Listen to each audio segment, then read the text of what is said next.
নমস্কাৰ।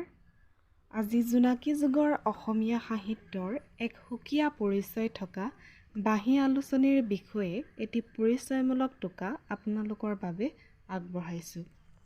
1907 চনত প্ৰকাশিত উষা আলোচনীৰ জৰিয়তে কৃপাবৰ বৰুৱা নামে প্ৰখ্যাত লক্ষ্মীনাথ বেজবৰুৱাৰ সম্পাদনাত বাঁহী আলোচনীৰ জন্ম হয়।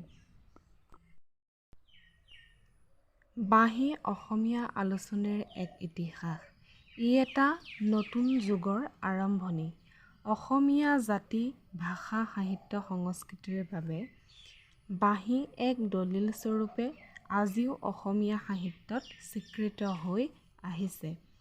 সাহিত্য কাণ্ডাৰী লক্ষ্মীনাথ বেজবৰুৱা আৰু পদ্মনাথ গোহাঞিবৰুৱাৰ মাজত সৃষ্টি হোৱা এক মনোমালিন্যৰ ফলতেই বাঁহী আলোচনীৰ জন্ম হয়।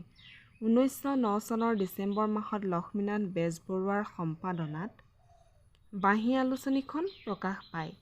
বাঁহীৰ প্ৰকাশে এদল নতুন লেখকৰ সৃষ্টি কৰিলে। লিখক সমাজ গঢ়ি তোলাটোৱেই বাঁহীৰ গৌৰৱ। অসমীয়া আখৰ জোঁটনিৰ প্ৰতিও বাঁহী আলোচনীয়ে গুৰুত্ব প্ৰদান কৰিছিল।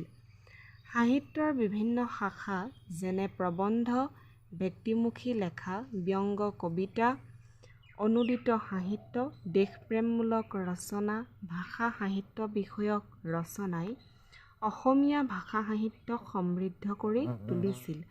অসমীয়া ভাষাৰ উচ্চাৰণ, ব্যাকৰণিক শুদ্ধতা, পুৰণি পুথিৰ অধ্যয়ন সংগ্ৰহ আদিৰ ওপৰত বাঁহীৰ ভূমিকা অনস্বীকাৰ্য। মহাপুৰুষ শংকৰদেৱ, মহাপুৰুষ মাধৱদেৱ সম্পৰ্কীয় আলোচনা প্ৰবন্ধই শংকৰ মাধৱ গুৰু দুজনাক জগত সভাত চিনাকি কৰি দিলে। বৈষ্ণৱ ধৰ্ম আৰু তত্ত্বকথাৰ বিভিন্ন আলোচনা প্ৰবন্ধই অসমীয়া জাতিক উন্নত কৰাত বাঁহীয়ে সহায় কৰিলে।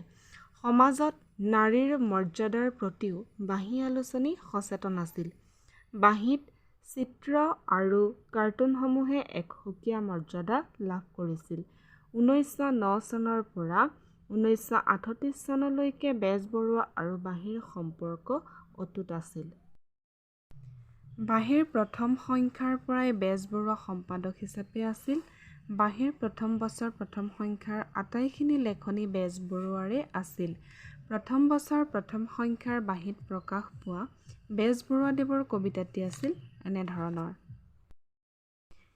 ত্ৰিভুৱন মাজে যত বস্তু মধুময়, সি সবৰ সাৰ ভাগ কৰি একে ঠাই, পোৰালি উদৰ তোৰ হে বাঁহী অমিয়া, প্ৰেমিকে মাগিছে কণা পূৰ্ণ কৰ হিয়া। বেজবৰুৱাই তেওঁৰ সংস্কাৰধৰ্মী মনোভাৱেৰে অসমীয়া ভাষা সাহিত্যৰ এটি চিৰযুগমীয়া সৌধ নিৰ্মাণ কৰিছিল। এই আলোচনীখনৰ মাজেৰে বাঁহীৰ অৱদানে অসমীয়া ভাষা সাহিত্যক উন্নতিৰ পথলৈ আগবঢ়াই আনিলে। এনেধৰণৰ গুৰুত্বপূৰ্ণ ভিডিঅ'বোৰ পাবলৈ মোৰ চেনেলটি প্লিজ ছাবস্ক্ৰাইব কৰিব আৰু আপোনালোকৰ মতামত জনাব।